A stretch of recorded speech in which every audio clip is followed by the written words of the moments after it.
दोस्तों हमारे चैनल दर्पण ज्ञान सागर में आप सभी का स्वागत है। मित्रों, एक बार भगवान शिव कैलाश पर्वत पर बैठे थे तो माता पार्वती भगवान शिव के पास जाती हैं और कहती हैं, प्रभु आज मेरे मन में 3 प्रश्न गूंज रहे हैं। आप मुझे मेरे तीनों प्रश्नों का उत्तर दे करके मेरे मन को संतुष्ट करने की कृपा करें। तो भगवान शिव कहते हैं, पार्वती ठीक है, तुम अपने तीनों प्रश्न बताओ, मैं तुम्हें तुम्हारे प्रश्नों का उत्तर दे करके संतुष्ट करने का पूरा प्रयास करूंगा। फिर माता पार्वती कहती हैं, प्रभु मेरा पहला प्रश्न है, मनुष्य के जीवन में दुख कैसे प्रवेश करता है। मेरा दूसरा प्रश्न है, कौन से स्त्री पुरुष हर जन्म में दुख भोगते हैं। मेरा तीसरा प्रश्न है, संसार में सबसे सुखी कौन है। फिर भगवान शिव कहते हैं, पार्वती तुम्हारे तीनों ही प्रश्न बहुत ही महत्वपूर्ण हैं। जो भी इंसान जो इन तीनों प्रश्नों से प्राप्त ज्ञान को अपने जीवन में उतारता है, उसके जीवन में कभी दुख प्रवेश नहीं करता, वो जन्म जन्मांतर तक सुख भोगता रहता है। आगे भगवान शिव कहते हैं, पार्वती मैं तुम्हें तुम्हारे तीनों प्रश्नों के उत्तर एक छोटी सी कहानी के माध्यम से दूंगा, जिससे तुम्हारी समझ में ठीक से आ सकें। इसलिए मैं जब तक कहानी सुनाऊं, तुम कहानी को बहुत ही ध्यान से सुनना, क्योंकि आधी अधूरी कहानी सुनने से केवल आधा अधूरा ही ज्ञान प्राप्त होता है, जो जीवन में कभी काम नहीं आता। फिर माता पार्वती भगवान शिव को वचन देती हैं, प्रभु आप कहानी शुरू कीजिए। जब तक आप कहानी सुनाएंगे मेरा मन कहीं और नहीं जाएगा। मैं कहानी को पूरे मन से और पूरा सुनूंगी। तो मित्रों, कहानी शुरू करने से पहले मेरा आप सभी से अनुरोध है कि आप हमारी कहानी में खो जाएं। उससे पहले आप हमारे चैनल को सब्सक्राइब करके बेल आइकन अवश्य दबा लें, जिससे हमारी हर वीडियो का नोटिफिकेशन सबसे पहले आप तक पहुंच सके और आप हमारी वीडियो से प्राप्त ज्ञान को अपने जीवन में उतार सकें और उसका लाभ उठा सकें। तो आइए कहानी शुरू करते हैं। भगवान शिव कहते हैं, पार्वती यदि खाना पीना इंद्रियों का सुख भोगना ही जीवन का उद्देश्य होता, इतने से ही शांति मिल जाती, तो लोग इतना प्रयास क्यों करते।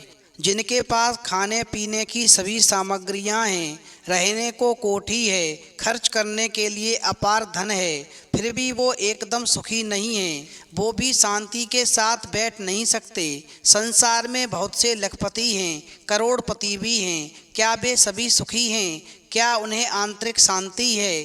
क्या वे कुछ भी काम नहीं करते? वो भी सभी की तरह चिंतित रहते हैं, उन्हें भी बीमारी होती है। संबंधियों के मरने पर वो भी सभी की तरह रोते हैं। जो इंसान गरीब होता है वो भी किसी तरह पेट भरता है, और जो अमीर होता है वो भी पेट भरता है। गरीब आदमी को 4 आने रोज कमाने की चिंता है, तो अमीर आदमी को 4 लाख कमाने की चिंता है। बीमार होने पर गरीब को भी कष्ट होता है और अमीर को भी कष्ट होता है। यदि 4 आने गिरने पर गरीब को दुख होता है, तो 4000 गिर जाने पर अमीर व्यक्ति को भी दुख होता है। इतना ही नहीं, अमीर इंसान गरीब इंसान से भी अधिक चिंतित है, और वो गरीब इंसान से भी अशांत है, वो गरीब इंसान से भी ज़्यादा दुखी है। बहुत सारे धन से, बहुत से इंद्रियों के भोगों से सुख नहीं मिलता, अधिक सामग्रियों की बहुलता से शांति नहीं मिलती। राजा यात बूढ़े हो गए थे, शुक्राचार्य के वरदान से उन्होंने अपने पुत्र से जवानी लेकर के 1000 वर्ष फिर संसार भोगों में भोगा, और पूरे 1000 वर्ष सुख भोगने पर उन्होंने अत्यंत ही दुख के साथ कहा कि इंद्रियों के सुखों के उपभोग से उनकी शांति नहीं होती। यही नहीं, बल्कि भोगों से तो वासना और ही बढ़ जाती है। जैसे जलती हुई अग्नि में उसे शांत करने के लिए घी डालें तो वो और बढ़ जाती है। भगवान शिव कहते हैं, पार्वती जितना ही सामग्री बढ़ती जाती है उतनी ही वासना बढ़ती जाती है। जो 1000पति है वो लखपति होना चाहता है, जो लखपति है वो करोड़पति होना चाहता है, और जो करोड़पति है वो अरबपति बनने की इच्छा रखता है। संसारी वैभवों से आज तक कोई भी तृप्त नहीं हुआ। तीनों लोकों के स्वामी इंद्र भी जब किसी को तपस्या करते देखते हैं तो वो भी चिंतित हो जाते हैं कि ये हमारे पद को कहीं छीन ना ले। आज तक एक भी आदमी ऐसा नहीं हुआ जिसने इन विषय भोगों से शांति लाभ किया हो। भगवान शिव कहते हैं, पार्वती, एक बार एक भिखारी किसी किसान के घर पर भीख मांगने गया। किसान की स्त्री घर में थी, उसने चने की रोटी बना रखी थी। किसान आया, उसने अपने बच्चे का मुख चूमा। स्त्री ने उनके हाथ पैर धुलाए, वह रोटी खाने बैठ गया। स्त्री ने एक मुट्ठी चना भिखारी को डाल दिया। भिखारी चना लेकर चल दिया। वहीं रास्ते में वो सोचने लगा कि हमारा भी क्या कोई जीवन है। दिन भर कुत्ते की तरह मांगते फिरते रहते हैं, फिर भी स्वयं बनाना पड़ता है। इस किसान को देखो, इसका जीवन कितना सुंदर है, इसका घर कितना सुंदर है। घर में स्त्री है, बच्चे हैं, अपने आप पैदा करता है, बच्चों के साथ में प्रेम से भोजन करता है। वास्तव में सुखी तो यही किसान है। भगवान शिव कहते हैं, पार्वती, अब वो किसान रोटी खाते खाते अपनी स्त्री से कहने लगा कि नीला बैल बहुत बुढ़ा हो गया है, अब वह किसी तरह काम नहीं देता। यदि 50 रुपये का इंतजाम हो जाए तो इस साल का काम चले। फिर वो किसान मन में सोचता है कि साधुराम महाजन के पास जाऊंगा और ब्याज पर 50 रुपये लेकर आऊँगा। और ऐसा सोच कर के वो किसान भोजन करने के तुरंत बाद ही साधुराम नामक महाजन के पास गया। बहुत देर तक विनती करने के बाद में उस किसान ने साधुराम महाजन से ब्याज पर 50 रुपये उधार लिए और रुपए लेकर के वो किसान जब अपने घर को चला तो रास्ते में सोचने लगा, क्या हम भी कोई आदमी हैं, हमारे घर में 5 रुपए भी नगद नहीं है। कितनी विनती करने के बाद में उस साधुराम महाजन ने हमें रुपए उधार दिए हैं। ये साधुराम महाजन कितना धनी है, उस पर सैकड़ों रुपए हैं। वास्तव में सुखी तो ये साधुराम महाजन है। भगवान शिव कहते हैं, पार्वती, वहीं साधुराम महाजन जो था छोटी सी दुकान करता था। वो एक बड़ी दुकान से कपड़े लेकर आता था और अपनी दुकान पर बेचता था। वहीं दूसरे दिन साधुराम कपड़े लेने के लिए गया और सेठ पृथ्वीचंद की दुकान पर कपड़ा लेने के लिए बैठ गया। इतनी ही देर में सेठ पृथ्वीचंद की दुकान पर देश विदेश से कई तार आ गए। किसी तार में 5 लाख का मुनाफा हुआ तो किसी तार में 1 लाख का मुनाफा हुआ। अब ये मुनाफे का नज़ारा वो साधुराम जो था अपनी आँखों से देख रहा था। फिर वो कपड़ा लेकर के वहाँ से चला गया और रास्ते में जाकर सोचने लगा कि हम भी क्या कोई आदमी हैं। 100-200 रुपए जुड़ गए, महाजन कहलाने लगे। धनवान तो पृथ्वीचंद हैं, एक दिन में लाखों का फायदा करते हैं।